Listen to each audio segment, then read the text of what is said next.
On a quiet morning, Adelphia looks like one of the safest companies in America. Cable bills are paid, signals are steady, investors drink coffee and check their statements. Nothing feels urgent. Inside the company, phones ring like any other day. Executives sign documents, numbers line up, trust holds. No one sees the debt, no one hears the lie. By the time the truth surfaces, $2.3 billion will already be gone. Not stolen in a rush, but hidden patiently, line by line, in plain sight. This collapse wasn't random. It happened because one man decided the company's balance sheet was optional. John Rigas didn't lose control of Adelphia. He used it. While investors saw stability, he quietly moved debt away from where solvency was measured and kept it where only he and his family could reach it. The company looked public. The control never was. John Rigas wasn't a distant executive. He was the founder, the father, the final authority. Decisions didn't come from committees. They came from his office. Adelphia wasn't treated like a public corporation. It was treated like a personal wallet with shareholders attached. When money was needed, it didn't feel criminal. It felt like entitlement. The debt never disappeared. It was relocated.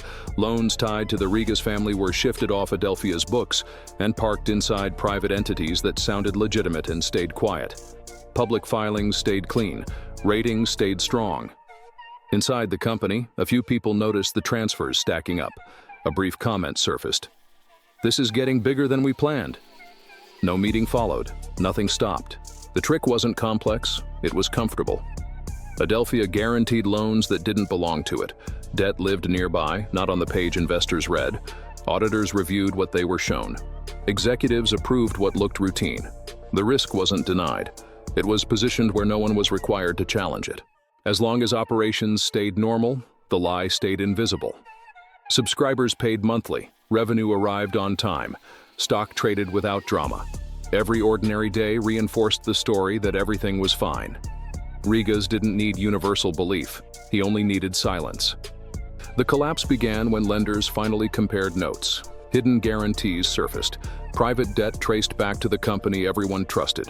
Confidence vanished fast. Credit froze. The stock collapsed.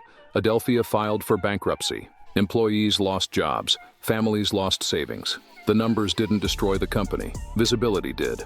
Afterward, investigators replayed the human moments. A risk call treated as routine. A compliance review cleared in minutes. A final approval signed without resistance. One executive asked, "Are we comfortable with this exposure?" Someone answered, "Other institutions are fine with it." That was the blind spot. Each team worked inside a narrow frame. Each assumed someone else could see more. No one did. This wasn't just Adelphia. This is how hidden debt destroys systems. When control stays private and risk stays off the page, stability becomes theater. It works until it doesn't. Somewhere else, another trusted company looks normal today. Another founder holds the real leverage. Another balance sheet hides the truth. Use the filter. If trust replaces visibility, walk away before confidence turns into collapse. Because the next failure won't announce itself. It will look like a normal morning, right up until everything breaks. More investigations coming.